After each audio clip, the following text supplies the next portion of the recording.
Il est connu que l'union fait la force.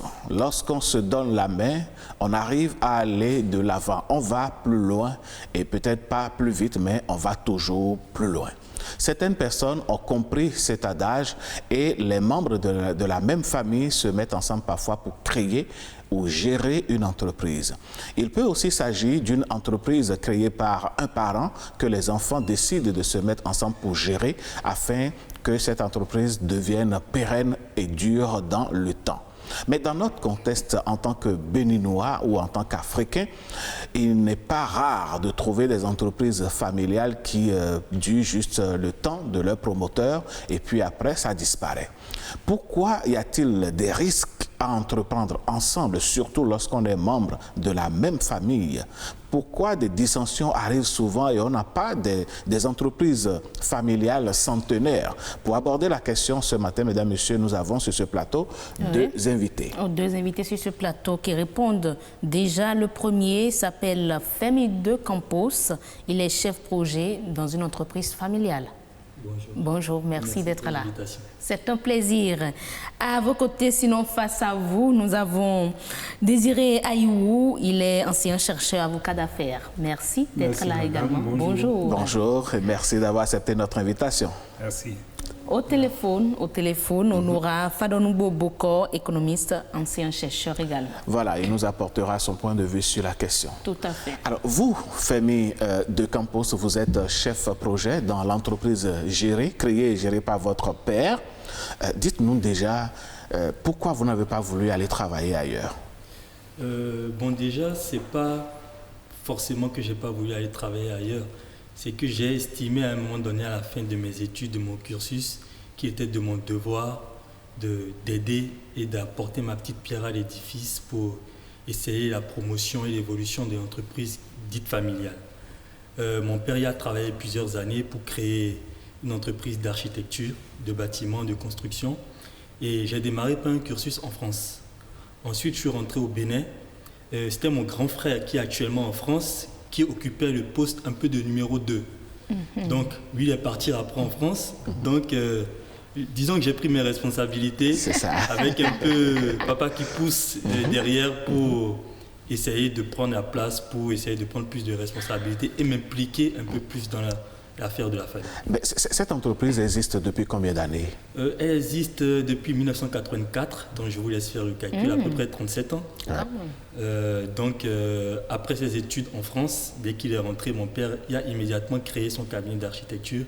Et jusqu'à aujourd'hui, on fonctionne toujours. Et vous aussi, vous êtes architecte? Non, moi je ne suis pas architecte. Moi j'ai fait de la gestion de projet. Okay. J'ai fait une licence en négociation, marketing, communication, multimédia. Et j'ai fait un master en gestion, management de projet. Mais comment se passe la collaboration? Est-ce que vous êtes le seul fils de votre père dans l'entreprise? Vous avez d'autres frères, d'autres membres de la famille qui y travaillent? Et comment se passe la collaboration? Il y a ma sœur qui vient d'être architecte, elle. Diplômée, ça fait à peu près 1 an et demi. Donc, qui commence aussi à travailler avec nous. La collaboration, elle est en même temps facile, en même temps elle est compliquée. Expliquez-nous. Voilà. Elle est facile, pourquoi? Moi, j'ai la chance d'avoir un père qui me laisse beaucoup de responsabilités et beaucoup de latitude. On a une collaboration qui est très participative parce qu'il prend quand même l'opinion, même s'il est le boss, parce qu'on l'appelle souvent le boss, il prend l'opinion de tout le monde avant de prendre des décisions. Il nous écoute beaucoup. C'est en ce sens que c'est facile. Mais en même temps, c'est compliqué parce que travailler pour la famille, c'est des responsabilités, de l'exigence. Et des fois, on n'est pas d'accord.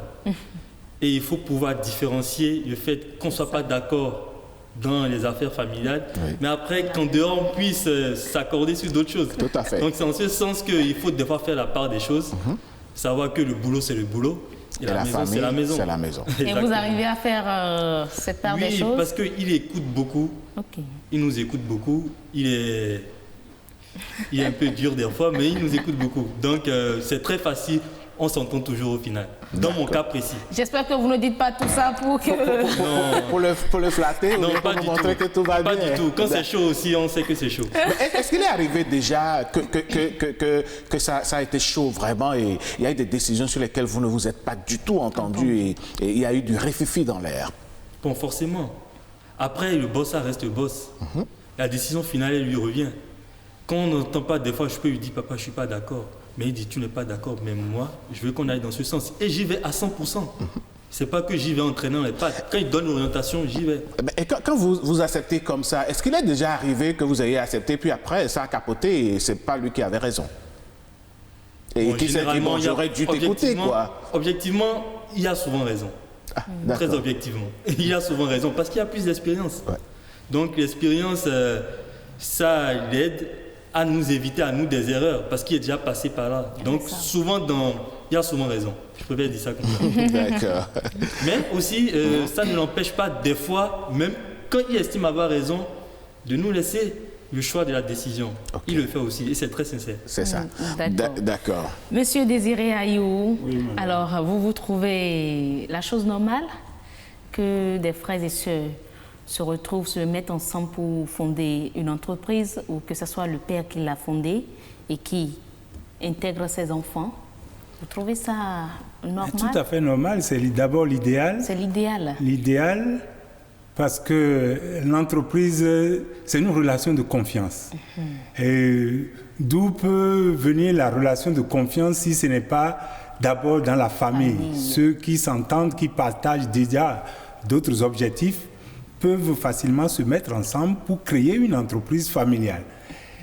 Parce que en dehors de la famille, la relation dans l'entreprise doit être cultivée, doit être fondée sur une base de confiance. Et cette confiance, quand on est déjà dans une famille, a commencé par germer, et après, cela facilite plus ou moins la gestion, la création d'abord, la gestion de l'entreprise et le cap au dessus des objectifs qui sont déjà tracés. Est-ce que ça, ce n'est pas plus lorsqu'on a un peu comme le cas de famille? C'est le père qui a construit et les enfants sont en train de travailler. Et là encore, je me dis, est-ce que ce n'est pas lorsque c'est un peu une famille monoparentale? Mais lorsque ce sont des frères qui se mettent ensemble pour fonder, comment le dispatching se fait? Est-ce que là, le problème ne se pose pas?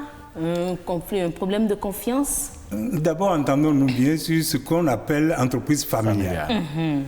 L'entreprise familiale, oui, c'est l'entreprise qui est détenue et contrôlée par une famille. Cela ne veut pas dire qu'il n'y a pas que des membres d'une seule famille. Mais la détention, le contrôle surtout, oui, c'est ceux-là qui ont le pouvoir de décision. C'est pour cela qu'on parle d'entreprise familiale. Il peut y arriver des entreprises exclusivement familiales, mais il y a des entreprises familiales dans lesquelles coopèrent d'autres personnes qui ne sont pas de la même famille que... Et ici, nous prenons plutôt le cas où c'est d'abord une entreprise familiale détenue par une famille et dont les employés ont, dont la prépondérance des travailleurs, un peu, disons, les membres de la famille.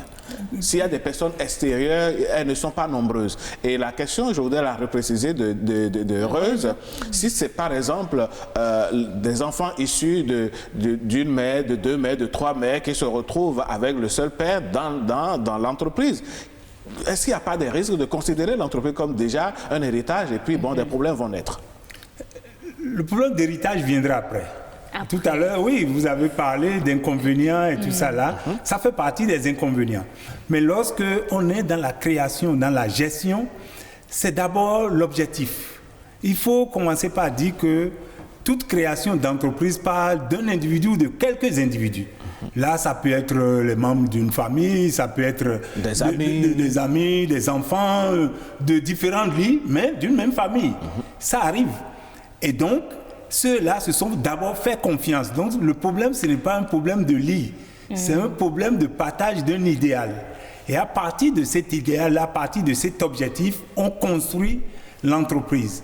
Donc, la difficulté que rencontre l'entreprise familiale peut être, entre autres, cet aspect que vous abordez, mais cela ne manque pas dans aucune autre entreprise.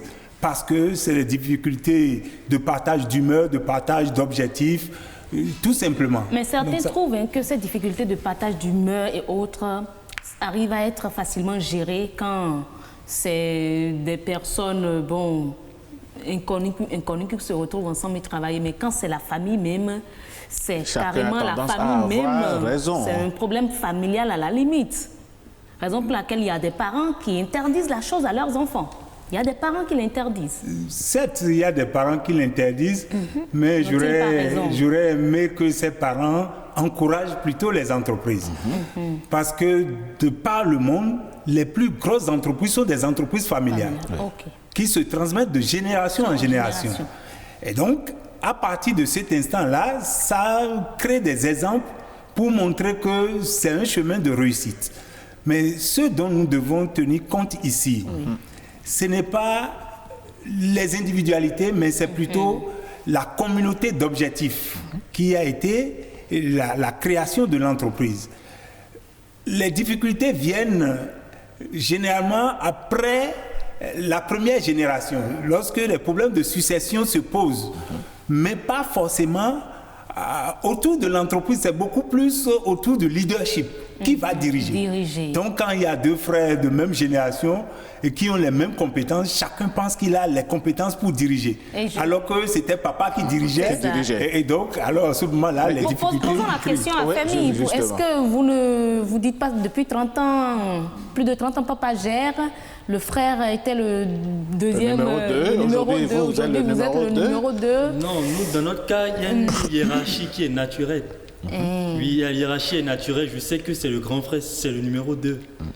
Il n'est pas là, donc j'assume ce rôle, mais automatiquement, dès qu'il revient, il reprend sa place de numéro 2. Le plus normalement possible. Le plus normalement possible. Franchement, très très honnêtement, parce que on nous a toujours inculqué, nous, depuis qu'on est petit, la solidarité. C'est le droit d'aînesse. Le droit d'aînesse. En Afrique, c'est très important. Le droit d'aînesse, la solidarité, et donc, on n'a pas de problème pour ça. Mais ok, laissons votre entreprise. Femi, dites-nous, vous qui êtes déjà, moulé dans cette tradition-là, comment expliquez-vous le fait qu'au Bénin, nous n'ayons pas des entreprises centenaires qui appartiennent à des familles? Oui, comme l'a dit monsieur, je pense que c'est un vrai problème. Parce qu'on parle souvent de dynastie. Les grandes entreprises sont des dynasties. Elles existent depuis 1800, 1900. Et je pense qu'on a ce problème au Bénin parce que déjà, on n'a pas beaucoup d'entreprises au Bénin déjà où il y a des associés. Commençons par là. On a davantage des entreprises individuelles. Exactement. Un DG ou un PDG qui a le droit de veto, un pouvoir décisionnel qui est exclusif. Donc, partant, il faut déjà régler ce premier problème. Monsieur est avocat, mais quand vous allez aux États-Unis ou en France, on vous aligne 10 avocats dans une entreprise. On dit par exemple, je dis n'importe quoi, Femi est associé. Mais au Bénin, vous avez combien de cabinets? Si on prend les cabinets d'avocats, vous avez combien où il y a 4, 5, 6 avocats qui s'associent et qui constituent mais ça un part d'un groupe. truc très très simple. C'est que s'associer, c'est quoi? Je dois pouvoir prendre votre point de vue. Je dois pouvoir, par rapport à votre point de vue, reculer sur mon point de vue en me disant, je suis mordicus sur tel sujet, mais j'ai un associé qui pense autrement. Ensemble, comment nous voyons pour aller vers le même objectif, comme l'a dit monsieur. Donc c'est la base en fait. Et au Bénin, je suis désolé, mais souvent les gens, quand ils ont une idée, ils foncent droit.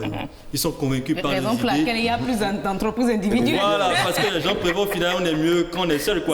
J'ai personne avec qui discuter, je prends mes décisions, j'assume. Quand ça réussit, c'est pour ma part, mais quand ça foire, c'est aussi pour ma part. Je voudrais quand même demander, je ne dirais pas une consultation en direct, mais je viens vers vous, ou Alain vient vers vous, en tant que conseiller, vous demande, voilà, j'ai l'idée, j'ai créé une entreprise, mais je ne suis pas disponible en tant que telle pour la gérer comme il se doit en plein temps. Je voudrais associer ma sœur. Est-ce que vous êtes d'accord? Vous pouvez le conseiller un tel chemin? Ce serait difficile pour un professionnel de mon rang de commencer par dire oui ou non. D'abord, je voudrais rebondir sur une préoccupation. Il y a de plus en plus de cabinets d'avocats constitués en société au Bénin.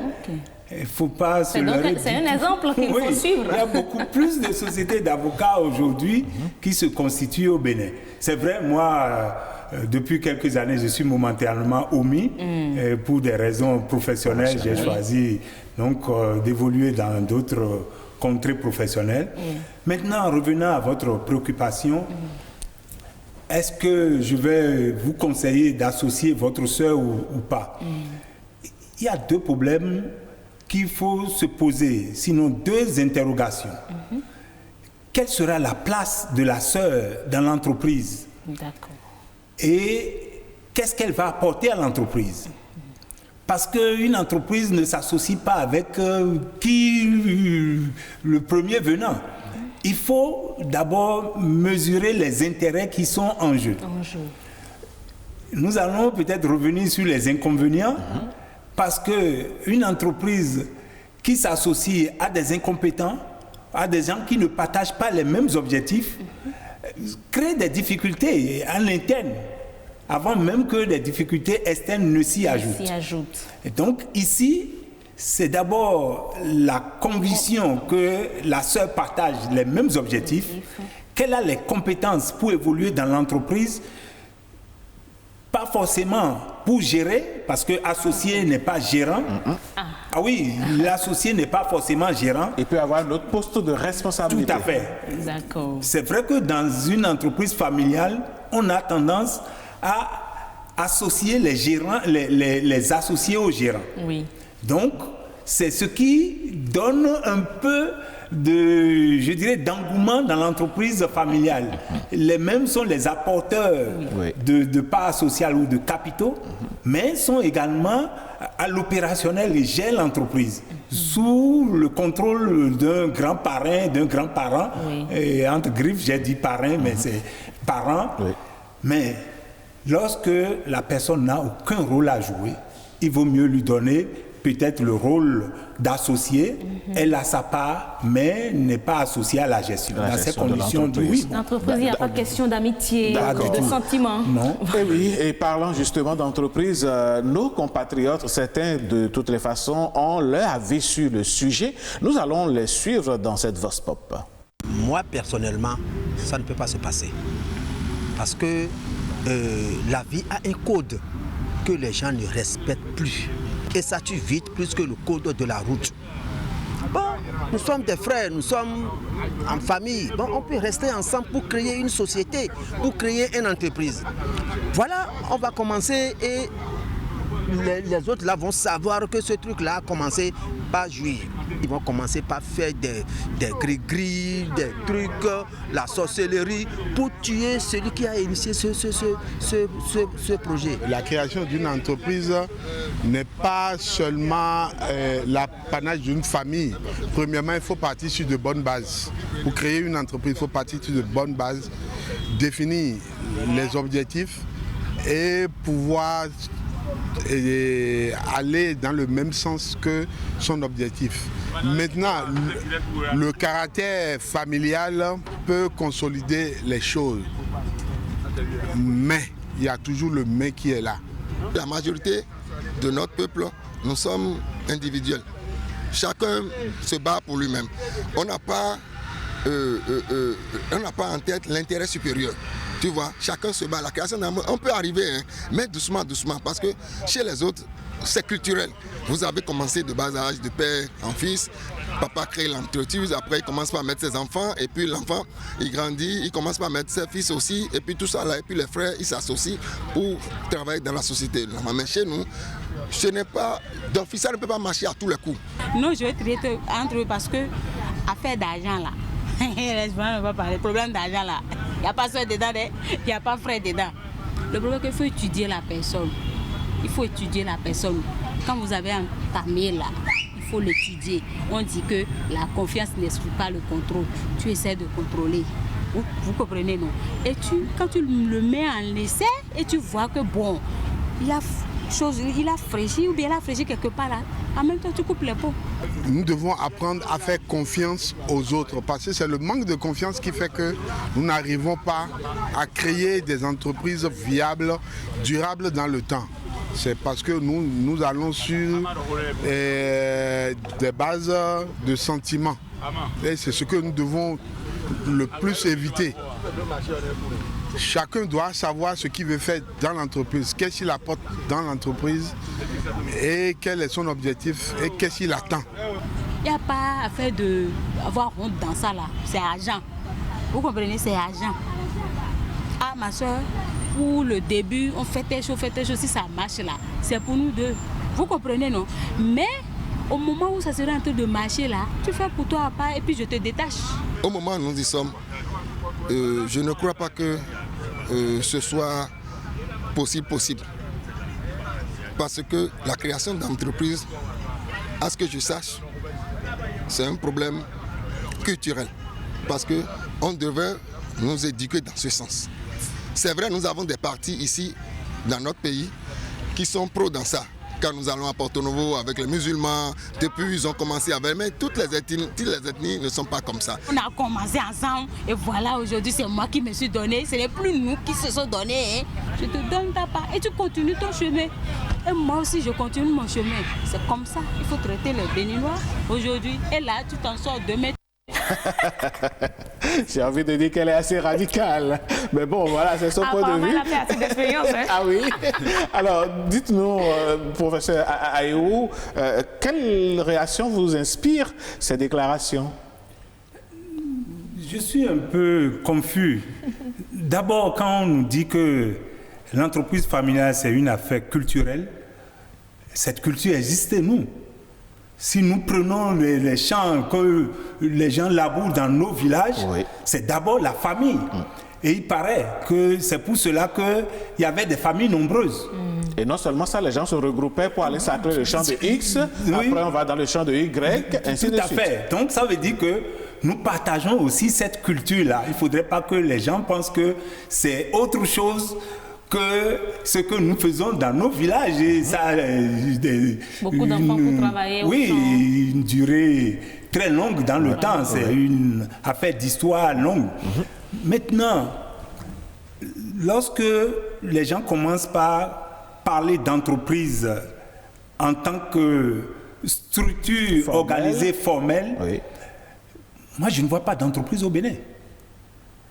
Et on dit non, je préfère faire ma chose. C'est peut-être pour ça qu'il n'y a pas d'entreprise, puisque aujourd'hui nous constatons que nous n'avons pas d'entreprise. Sinon que nous n'avons pas de grandes entreprises. L'entreprise, ce n'est pas forcément quelqu'un qui met 2 boulettes sur la table et dit je suis en train de vendre. C'est construire une entité pour le lendemain, pour plusieurs années. Et l'entité grandit en évoluant. Nous avons des exemples ailleurs. Quand on parle de Bouygues, quand on parle de Renault, quand on parle de Bolloré. Donc, c'est des entreprises qui sont nées à partir d'une famille et qui aujourd'hui sont transmises de génération en génération. Mais n'ont-ils pas tort? N'ont-ils pas raison de réagir de la sorte? La dame, elle a dit tantôt, c'est comme ça il faut agir avec le Béninois. Elle prête des intentions aux Béninois. Elle est partie peut-être de quelques exemples. Et elle prête des intentions aux Béninois de façon générale. Et je viens de dire tout à l'heure, je l'ai entendu, quelqu'un a dit, c'est une question de confiance. Donc la confiance, il faut rechercher, il faut étudier. Et c'est pour cela que je dis que la confiance commence par naître dans la famille. Cela n'exclut pas des mésintelligences. Et c'est des affaires qu'il faut gérer avec professionnalisme. Puisque ici, il ne s'agit pas seulement de la famille et des affaires familiales, il faut faire la différence entre l'affaire familiale privée et l'affaire familiale professionnelle. Donc c'est à ce niveau-là qu'il faut monter un peu de cran pour faire les études nécessaires. Et tout à l'heure, j'ai parlé de compétences. Donc il faut rechercher les compétences nécessaires pour faire évoluer l'entreprise familiale. On va avoir le point de vue de Femi sur la question par rapport aux déclarations de nos compatriotes. Moi, ça ne m'étonne pas. Ça ne m'étonne pas, parce que c'est ce que je disais tout à l'heure. C'est que c'est vrai que c'est culturel, peut-être, ça part des chants, tout ça, mais cette culture, elle s'est liquéfiée avec le temps. C'est ça. Tout simplement, parce que peut-être beaucoup ont eu de mauvaises expériences, justement, de confiance. D'accord. Monsieur de Campos, je ne vous arrête pas. Nous avons en ligne notre consultant, docteur Bouka, pour intervenir dans cette émission. Docteur Bouka, bonjour. Oui, bonjour, monsieur Soton. Monsieur Sotoumé, plutôt. Monsieur Sotoumé. Non, je vous en prie. Alors, dites, vous êtes en direct sur l'émission Nopiden et ce matin, nous parlons donc de la création et de la gestion des entreprises familiales. Dites-nous déjà, que gagne-t-on à créer, à gérer en famille une entreprise? Oui, que Gaëtan, en créant et en gérant une entreprise en famille, je pense que ce qu'on y gagne fondamentalement, c'est le fait que le moment où la période où nous sommes en train de créer une entreprise, nous n'avons pas la capacité de faire toutes les formalités et d'installer l'entreprise telle qu'elle devait être installée. Et donc, en réalité, normalement, l'entreprise familiale, c'est une question de démarrage. On démarre dans l'objectif qu'avec le temps, que ça puisse évoluer et se débarrasser de certaines, j'allais dire, contraintes familiales.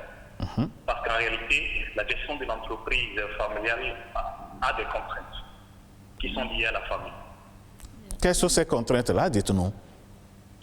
Oui, je fais partie de la plus petite idée jusqu'à la grande. Oui. La plus petite idée, nous avons créé l'entreprise. Une fois que c'est créé, vous savez, c'est l'entreprise familiale. Le jour où la famille a des contraintes, la famille a des difficultés, par exemple, à aller au service ou à faire ci, l'entreprise est bloquée. Donc, ce qui affecte la famille affecte l'entreprise. L'autre chose, et qui est beaucoup plus difficile, c'est l'insuffisance de moyens qui a fait que nous avons commencé par là. Et donc, il sera difficile au moment où la famille est en difficulté financière, par exemple, alors que l'entreprise, cette période-là, correspond à la période où l'entreprise prend son envol. Un peu de ressources. Donc, il va falloir vraiment être un vrai gestionnaire pour ne pas mélanger les deux. Pour ne pas aller puiser dans la caisse de l'entreprise pour régler les problèmes de famille. Voilà. Et inversement, l'entreprise peut être en difficulté alors que la famille a un peu de ressources. A priori, on se dit que oui, c'est une opportunité. Oui, c'est une opportunité, mais la question qui suit, c'est comment on fait après. La famille a donné à l'entreprise. Est-ce que c'est dans l'optique qu'après l'entreprise se rembourse? Ou bien, la famille a donné et aussi, quand la famille sera en difficulté, on va prendre dans la caisse de l'entreprise. Vous voyez, c'est vice-versa. Mais l'autre question dans ce sens, c'est de savoir si tous les membres de la famille sont, disons, des acteurs de l'entreprise. Voilà, évidemment, en général, tous les membres de la famille ne sont pas acteurs de la famille, mais alors que si l'entreprise doit faire pour la famille, elle fait pour tous les membres. Donc, déjà, il y a une forme de déséquilibre qui se présente. Et généralement, ça n'arrange pas les entreprises. Et ça, je parle de ça à la petite échelle. Mais à la grande échelle aussi, l'entreprise individuelle, et là je ramène ça à l'entreprise individuelle, qui peut être vue aussi comme une entreprise familiale. Lorsque l'entreprise individuelle est grande, ça pose beaucoup de problèmes. Ça pose beaucoup de problèmes, non seulement pour la société, mais aussi pour le pays. Vous imaginez quelqu'un qui a une très très grande entreprise, dès qu'il a un problème, vous voyez, c'est l'entreprise qu'il a. Imaginez, je mets ça en griffe, lorsque vous enfermez quelqu'un qui a une très grande entreprise, systématiquement, c'est la personne qui est enfermée, mais en réalité, c'est l'entreprise qui est bloquée. L'entreprise est bloquée. C'est lui qu'on voit. Quand il dit quelque chose, c'est l'entreprise qui dit. Et là, ça n'arrange pas la société du moment où, lorsqu'une entreprise a déjà une certaine taille, elle emploie un certain nombre de personnes pour qu'il l'impact positif sur la société est grand. Or, il aurait suffi seulement qu'un seul individu ait des problèmes, que tous ceux-là aient des problèmes. Et ça, c'est des avantages. Donc, des gens peuvent se retrouver du jour au lendemain au chômage parce que le Grand Manitou a des problèmes. A des problèmes. Or, si c'était une entreprise de 2, 3, 4, 5, voire plus, qu'est-ce qui va se passer? Oui, il peut y avoir des problèmes. Même si on va lier un peu le nom, cela n'irait pas jusqu'à accepter la performance ou les qualités de cette entreprise. Oui, mais docteur Bokor, quand vous dites ça, on pourrait trouver une solution en se disant par exemple que le grand manager de l'entreprise aurait pu mettre en place un système de gestion qui tourne malgré son absence à lui. Si ça devrait tourner malgré et en son absence, c'est qu'il faut que tous ceux-là qu'ils mettent, ils soient aussi des gens qui répondent au nom de l'entreprise, donc qui ont des parts de propriété. Parce que s'ils n'ont pas de propriété, qu'on le veuille ou non, ils sont des employés, et quoi qu'on dise, quel que soit leur degré de responsabilité, ils sont obligés de se rabattre sur le numéro 1. Donc c'est lorsque eux-mêmes ils sont membres, ils sont propriétaires de l'entreprise, là ce problème ne se pose pas parce que quand l'autre n'est pas là, il y a un mécanisme de décision qui pourrait fonctionner en son absence. Mais si le mécanisme ne peut pas fonctionner en son absence, D'accord. Alors, selon vous, pour terminer, est-ce que devons-nous faire pour qu'au Bénin, on identifie ou bien on crée et qu'on ait désormais des entreprises familiales centenaires? Oui, bon, la question a plusieurs facettes.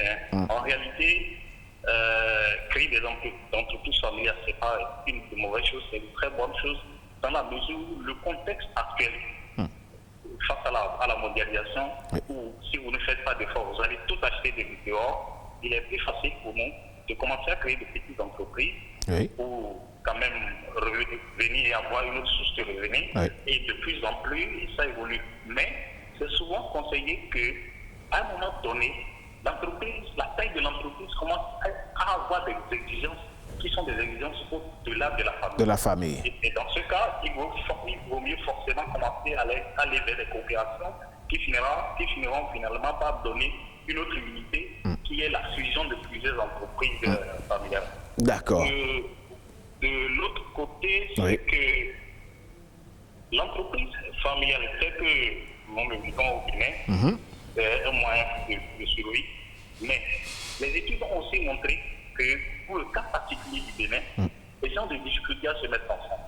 Ah, d'accord. Et cette difficulté, en faisant les recherches économiques, en faisant l'analyse économique, on comprend que ce qui est à la base de ça, ça retourne un peu à nos habitudes. À nos habitudes sociologiques. Oui, qui est que le Béninois, en général, ne croit pas à un seul Dieu. Oui, il est chrétien, il va à l'église, mais il fait tout à l'église, mais après, quand il est beaucoup plus syncrétiste. Voilà. Or, ça, en réalité, c'est une mauvaise habitude. C'est un comportement qui nous amène à ne pas avoir confiance en nous, entre nous. Pourquoi? Si je porte de réserve sur un Dieu à qui je crois, donc il ne peut pas avoir d'homme à qui je ne vais pas croire. La preuve est que dans la Vosport, quelqu'un dit, bon, vous êtes ensemble, mais quelqu'un va commencer par faire des gris-gris, et puis ça y est, des problèmes vont naître. Ce qui fait que lorsque vous vous mettez ensemble, même si vous êtes prêts à rester ensemble, la société, par ces conseils et ces comportements, vous amène à vous diviser. Parce qu'on va commencer à dire à l'un, attention, nous sommes au Bénin, vous allez à l'église, mais lui là, il va à l'église, mais après, il fait autre chose. Et puis la division est vite arrivée. Voilà, si c'est pas fait, il va t'éliminer. Quand on te dit ça, toi aussi tu vas commencer à prendre tes dispositions. Mais quand nous venons avec le temps, chacun des deux découvre que l'un a un plan B. C'est ça. Et il se positionne plus parce qu'il voit que les gens lui ont donné raison. Pourquoi effectivement l'autre a un plan B. Donc lui aussi il renforce son plan B. Et là, c'est l'entreprise qui risque de s'éclater et on revient à la case départ. Oui, parce que nous, on évolue avec son plan B. Finalement, on ne finira pas découvrir que chacun a son plan B. Docteur Bokor, merci d'être intervenu dans ce débat matinal.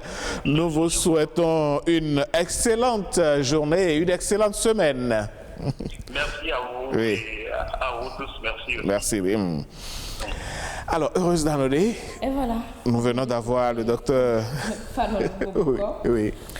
Il a été clair, hein, je me dis, notre spécialiste sur le plateau, il est dans la dynamique de promouvoir les entreprises familiales. Mais il y a des pesanteurs. Il a des pesanteurs. Qui font que ça ne pourrait pas marcher a priori. Il y a des pesanteurs dans toute société. Et la nature même de l'entreprise, je ne dis pas familiale, l'entreprise de façon générale, est guettée par plusieurs difficultés en perspective. Et ces difficultés peuvent être analysées sous forme de pesanteur. Ce qu'il a mis en avant, c'est la confiance, au fait. Oui. Et c'est le point de départ. Et il a été loin. Il a dit si déjà le Béninois n'a pas confiance en un seul Dieu, c'est pas en l'être humain. En l'être humain qu'il aura confiance. Ça, c'est une analyse sociologique. Je ne suis pas sociologue. C'est une analyse sociologique. Il a peut-être raison, mais ce sur quoi je le crois fondamentalement, c'est qu'il faut y mettre la confiance et la détermination Mais avant tout cela, il faut fixer un objectif commun. Où est-ce que nous voulons y aller? Nous voulons créer cette entreprise. Pourquoi et pourquoi faire? À partir de cet instant, chacun se positionne et on gère l'entreprise comme un outil donc de travail ou un outil de création, de circulation et de partage de richesse. Qui ne veut pas être riche? Si une entreprise crée la richesse et qu'il n'y a pas de problème de partage de richesse, tout le monde va adhérer à l'idée. Et c'est ce qui fera de cette entreprise une entreprise centenaire que nous souhaitons. Nous souhaitons. Alors, famille, dites-nous pour vous, quels sont les réels avantages de se mettre ensemble pour fonder une entreprise? Bon, déjà, le premier avantage que moi je dirais, c'est que, quand je prends mon cas, c'est que tu travailles pour toi. Prenons ça dans ce sens. J'ai beaucoup plus de motivation à aller au travail parce que je sais que je travaille pour moi. C'est déjà le premier avantage. Le deuxième avantage, c'est que moi, très tôt, ça m'a mis aussi face à des responsabilités. Tu apprends plus vite. Moi, dans mon cas, c'est déjà ça le deuxième avantage parce que forcément, je suis dans l'entreprise, qu'on le veuille ou pas, j'ai un statut de fils d'eux. Donc, forcément, le statut de fils d'eux te donne un avantage. Tu peux te permettre de venir à 8h30. Alors que mais si ce n'est pas une bonne culture. Non, ça dépend, parce que ça te permet aussi de t'organiser, de planifier ton emploi du temps. Ce n'est pas forcément parce qu'on retravaille à 8h qu'on est plus efficace. Pour quelqu'un qui ne comprend pas bien les choses, il pourrait être amené à penser que non, mais vous travaillez plutôt pour papa et non pour vous. Voilà, c'est justement ça. Ça dépend aussi du style de l'entreprise familiale. Si je veux me dire, moi j'ai toujours compris que je travaillais pour moi. C'est ça. C'est vrai que je suis payé pour le travail que je fais. Par exemple, je le dis ouvertement, j'ai des primes où si j'étais salarié, je ne les aurais jamais eues. Donc c'est des avantages. Voilà. Et dans le même temps, je vous envie donc. Dans le même temps, vous contribuez à mettre en place un patrimoine. Exactement. Je contribue à mettre en place un patrimoine dont je suis fier parce que j'y mets vraiment mon énergie. Et aussi, je travaille pour le reste de mes frères et sœurs aussi. C'est une motivation supplémentaire. Quand l'argent rentre, ça rentre pour tout le monde. N'est-ce pas? Quand le nom de la boîte est bien reconnu, c'est bien reconnu pour tout le monde. C'est tout le monde qui en est fier. Exactement, tout le monde en bénéficie. Donc là, vous êtes prêt à faire cette même expérience lorsque vous allez fonder votre propre foyer?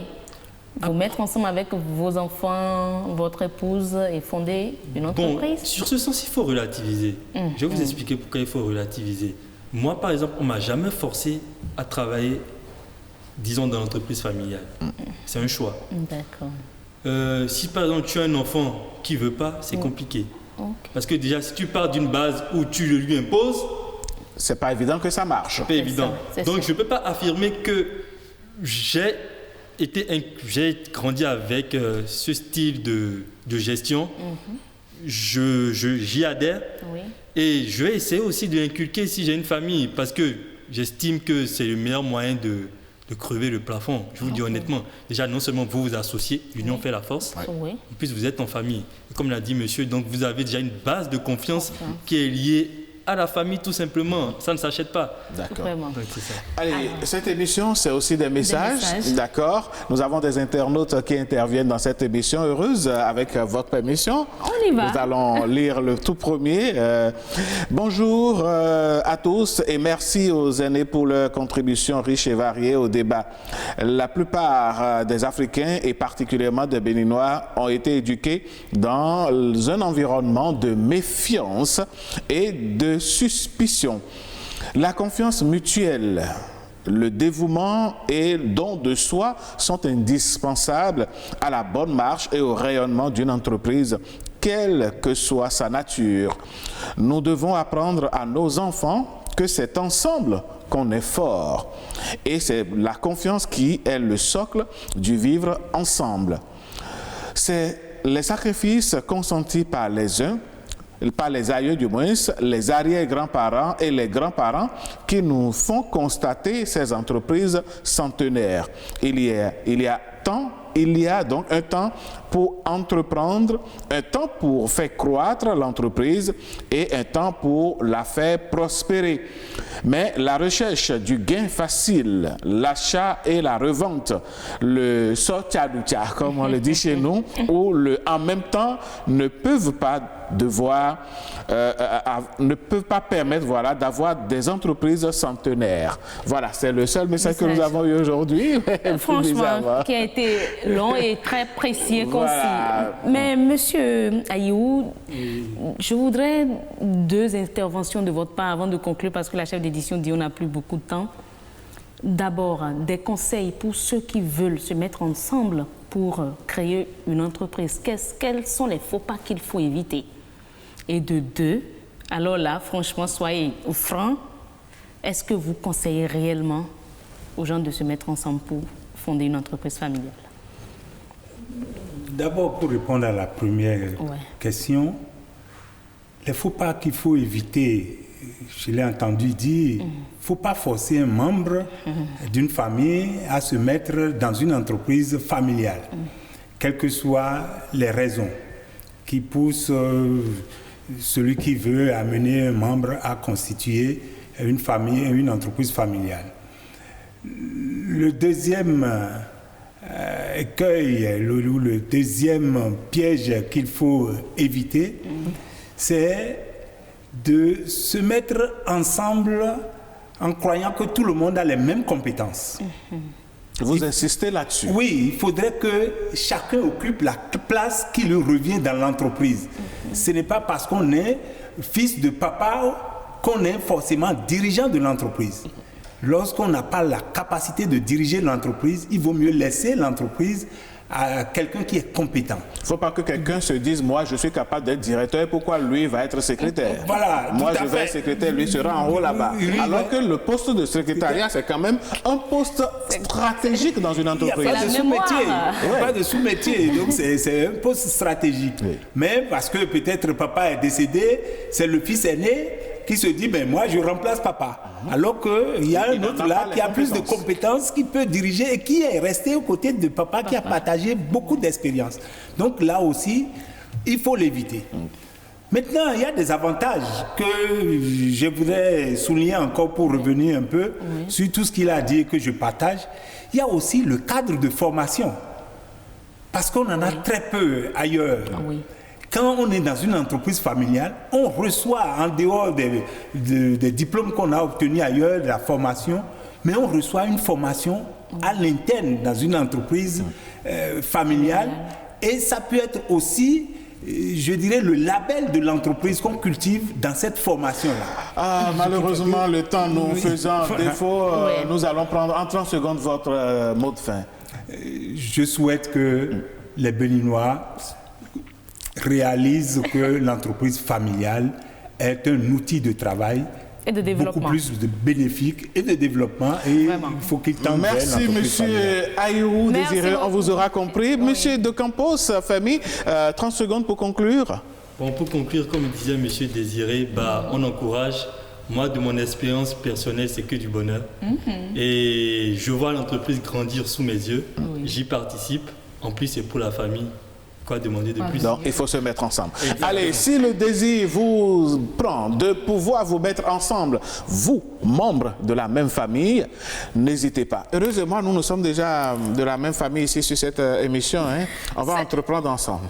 On est déjà en train d'entreprendre cette entreprise familiale. Voilà. Allez, mesdames, messieurs, ne vous méfiez pas trop, mettez de la confiance qu'il faut et puis donnez-vous la main, faites en sorte que dans 20 ans, dans 30 ans, dans 10 ans, on puisse dire qu'à partir de ce matin, nous avons suivi une émission, nous avons créé une entreprise et aujourd'hui, elle a 20 ans, elle a 50 ans.